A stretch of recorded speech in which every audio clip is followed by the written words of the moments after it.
नमस्कार, खबरें अभी तक पर आपका स्वागत है और मैं हूं रविंद्र। और आज हम खबरें अभी तक के माध्यम से कर रहे हैं ऐसे कॉलेजेस का खुलासा जो बीएड के नाम पर फर्जी डिग्री दे रहे हैं। ना सिर्फ फर्जी डिग्री दे रहे हैं बल्कि पैसों के बदले डिग्री दे रहे हैं। वो बेनकाब हो रहे हैं, जो शिक्षा को समाज सेवा की तरह नहीं बल्कि एक धंधे की तरह चला रहे हैं। ये खुलासा है शिक्षा के उन ठेकेदारों का जो शिक्षा की आड़ में समाज और देश को बर्बाद कर रहे हैं। जी हाँ, ये है ऑपरेशन बीएड।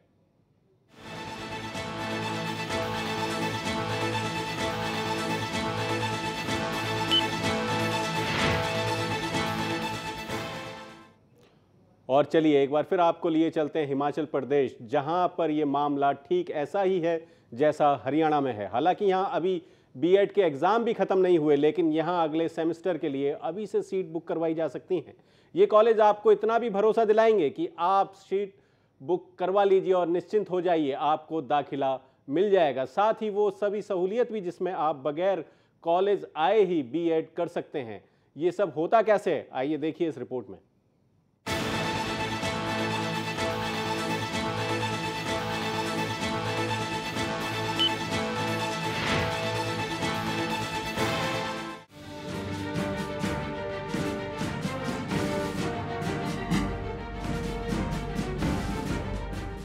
हम दरबदर बीएड कॉलेजों की 3 राज्यों में खाक छान रहे थे।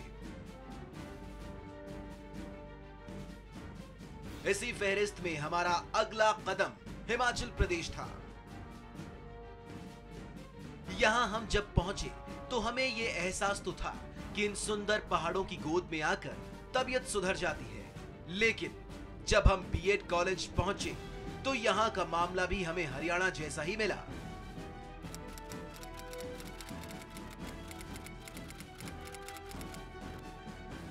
कुछ देना पड़ता है एडवांस में सर। मई में जब आप प्रोस्पेक्टस भरोगे तो 10,000 आप लेके आना।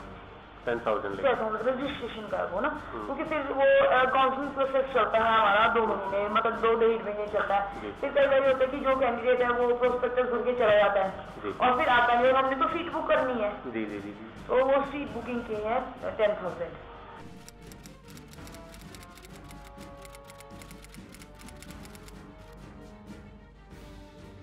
तो देखा आपने, ये है सोलन का एलएलआर एजुकेशन ट्रस्ट का बीएड डिपार्टमेंट, जहां से आप बीएड बड़ी ही आसानी से कर सकते हैं। आपको करना होगा सिर्फ इतना कि इनकी मुट्ठी समय समय पर गर्म करनी होगी। तो परसेंटेज पता आपको, मार्क्स पता है? हाँ, 55%। 55%। हाँ। और सब्जेक्ट्स के सब्जेक्ट हैं political science, history, English and Hindi. चलो वो तो हो जाएगी, तो कोई प्रॉब्लम नहीं है। मतलब एलिजिबिलिटी भी है। हाँ, एलिजिबिलिटी तो वो है। हाँ बिल्कुल। ये एज भी नहीं, 26 है। 26 है।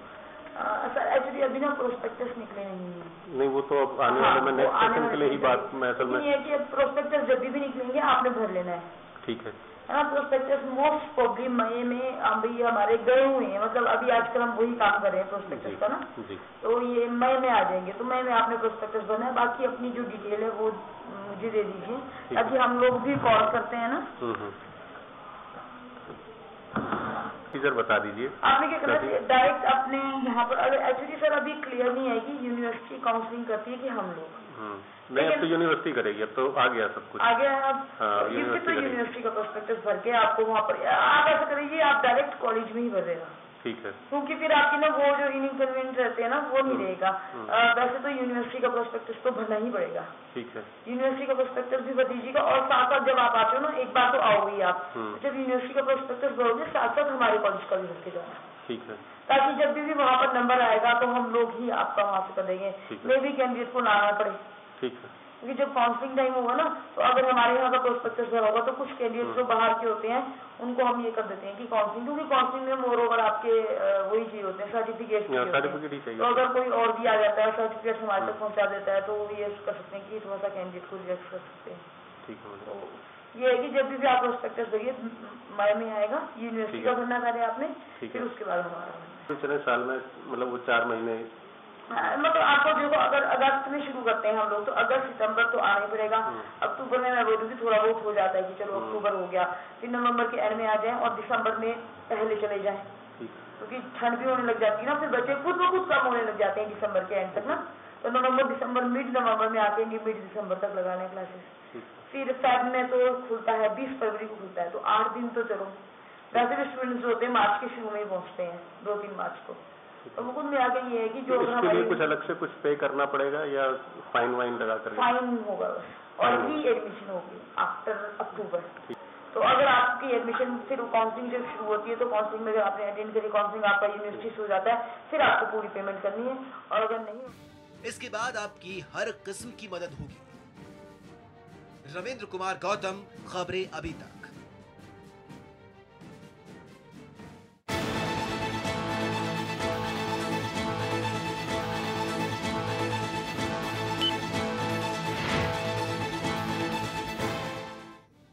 और चलिए अब इसी खबर पर रुक कर लेते हैं सीधे हिमाचल का, जहां से कीर्ति कौशल हमारे संवाददाता हैं, खबरें अभी तक के संवाददाता हैं, वो हमसे फ़ोन लाइन पर जुड़ रहे हैं। कीर्ति, किस तरीके की खबर आ रही है ये ऑपरेशन दिखाए जाने के बाद? जो सोलन है, सोलन में किस तरीके की चर्चाएं हो रही हैं? जी, वैसे तो मैं अगर कहा जाए तो यहाँ पर जैसे जो एजुकेशन डिपार्टमेंट वाले हैं या दूसरे जो कॉलेजेस हैं उनमें हड़कंप सा मचा हुआ है, क्योंकि जो यहाँ पर गुणवत्ता को लेकर अगर बात की जाए तो गुणवत्ता के नाम पर यानी कि कुछ भी नहीं है। यहाँ पर जो एजुकेशन हब बनाने की बात तो की जा रही है हिमाचल को, पर लेकिन हिमाचल को जो इसकी गुणवत्ता के ऊपर कुछ भी ध्यान नहीं दिया जा रहा है। तभी इस तरह की जो ये फर्जीवाड़े हैं या जो शिक्षा का स्तर है वो गिरता ही जा रहा है। रवि जी, कीर्ति, ये जो खबर होने के बाद वहाँ के जो मंत्री हैं, जो नेता हैं, उन्होंने कहा कि हिमाचल में इस तरीके के जो कॉलेजेस हैं उनके ऊपर वो बैन लगाने की कोशिश लगातार करते रहें और आने वाले दिनों में वो बैन भी इन पर लगाएंगे और ज़्यादा लगाम इन पर लगाएंगे। बावजूद इसके ये तो एक राजनीतिक बयान है, क्या वाकई जो वहाँ के जो कॉलेजेस हैं क्या उन पर किसी तरीके का अंकुश या किसी तरीके की ऐसी चाबुक प्रशासन या शासन की तरफ से चल पाती है? नहीं, इसमें अगर कहा जाए तो उनकी तरफ से अगर राजनेता है वो बोल देते हैं, लेकिन इनके ऊपर कोई सख्त से सख्त कार्रवाई नहीं की जाती है, क्योंकि यहाँ पर जो यूनिवर्सिटीज हैं, जो कॉलेजेस हैं वो चल रहे हैं, वो धड़ल्ले से चल रहे हैं। और जो पीएचडी का जैसे फर्जीवाड़ा है या दूसरे जो डिग्रीज देने की बात की है वो यहाँ पर लगातार यानी कि ऐसी खबरें आ रही हैं कि वो अभी तक चल रही हैं। जैसे अंकुश की अगर बात की जाए तो अंकुश इसके ऊपर अभी तक पूरी तरह से नहीं लग पाया है। जो रेगुलेटरी कमीशन यहाँ पर बना है उसने यहाँ पर 1 करोड़ रुपए की पेनल्टी तो लगाई गई है, लेकिन उसके बाद में वो कोर्ट में चले गए और एक मामला भी लंबित पड़ा हुआ है। तो इस तरह का अगर जो सरकार है वो अगर कार्रवाई करती है और उसमें फिर बाद में वो कोर्ट पर जाकर उस पर स्टे मिल जाता है या कुछ और हो जाता है, तो इस तरह की अगर बातचीत अगर चलती है तो आप समझ सकते हैं जो शिक्षा का स्तर है वो कहाँ पर जाएगा। कीर्ति, एक तरफ तो सरकार ये कहती है कि वो एजुकेशन के स्तर को ऊंचा उठाएगी और उसमें बहुत सारी चीज़ें ऐसी रखेंगी ताकि अच्छी एजुकेशन एक हर व्यक्ति को मिल पाए, और वहीं हिमाचल में अब सरकार ने ये किया है, जो प्राइवेट कॉलेजेस हैं, काउंसलिंग के लिए प्राइवेट कॉलेजेस को कह दिया है, उन्हें ये आदेश दे दिया गया, उन्हें ये सहूलियत दे दी गई है कि वो डायरेक्ट एडमिशन अपने कॉलेजेस में दे सकते हैं। तो उसके बाद हिमाचल में जो शिक्षा का स्तर है वो किस तरीके का होगा, और अगर इस तरीके के दाखिले होंगे तो किस तरीके की इनमें से जमात बाहर निकल करके आएगी? मैं अगर ये बात कहूं कि जो शिक्षा का स्तर है, शिक्षा का स्तर तो यहाँ पर अभी बहुत ही डाउन चल रहा है, क्योंकि यहाँ पर शिक्षा की हब बनाने की तो बात की जा रही है, पर लेकिन जो उसकी गुणवत्ता है, गुणवत्ता पे अभी भी सवालिया निशान हुए हैं, क्योंकि गुणवत्ता को लेकर अभी भी जो प्रशासन है या सरकार है वो कोई भी कार्रवाई नहीं कर पा रही है। जो अगर इस पे बात की जाए तो सिर्फ जो प्राइवेट कॉलेजेस हैं या दूसरी यूनिवर्सिटीज हैं उनके ऊपर नकेल कसना भी जरूरी है, तभी जो शिक्षा का स्तर है वो उठ पाएगा। कीर्ति, इसके अलावा और क्या खबर आ रही है, क्योंकि ये ऑपरेशन आज सुबह से दिखाया जा रहा है, दोपहर से ये ऑपरेशन दिखाया जा रहा है और उसमें हिमाचल के कई कॉलेजेस हैं, हालांकि अभी हम सिलसिलेवार ये सारे कॉलेजेस दिखाएंगे, लेकिन इसके बाद जो शासन है या जो प्रशासन है वो इन कॉलेजों के खिलाफ उसने अभी तक कोई ये घोषणा की है कि उनके खिलाफ वो कोई सख्त कार्रवाई करेगा या कोई एक्शन इनके खिलाफ लेगा? जी, मैं इसमें बताना चाहूंगा कि जो ये हमारी जो खबर चली है, खबर के बाद एक सनसनी सी तो है, लोगों के एक चर्चा का विषय भी बन गई है। हर जगह हर नुक्कड़ पर यही बातचीत चल रही है कि जो शिक्षा का स्तर है वो गिरता जा रहा है, और ये कितना गिर गया है ये एक प्रश्न उठकर सामने आ रहा है सभी के सामने। और लेकिन जो प्रशासन है, प्रशासन को भी इसके बारे में खबर है, लेकिन इसके ऊपर क्या कार्रवाई की जाएगी या आने वाले समय में क्या सख्त हो पाएगी, ये कई तरह के जो प्रश्न है ये अपने आप में खड़े हो गए हैं। इस पर जो कार्रवाई तो बनती है, पर लेकिन जो प्रशासन है या सरकार है, इनके साथ में क्या रिलेशन है, या वो इसके ऊपर कार्रवाई करना चाहते हैं या नहीं करना चाहते हैं, ये अपने आप में एक जांच का विषय है। रवि, कीर्ति, आप इस खबर पे लगातार हमारे साथ बने रहिए, हम फिर आपका एक बार रुख करेंगे। फिलहाल समय हो चला है एक और छोटे से ब्रेक का। ब्रेक के बाद भी ये खुलासे जारी रहेंगे। आप देखते रहिए ऑपरेशन बी एड।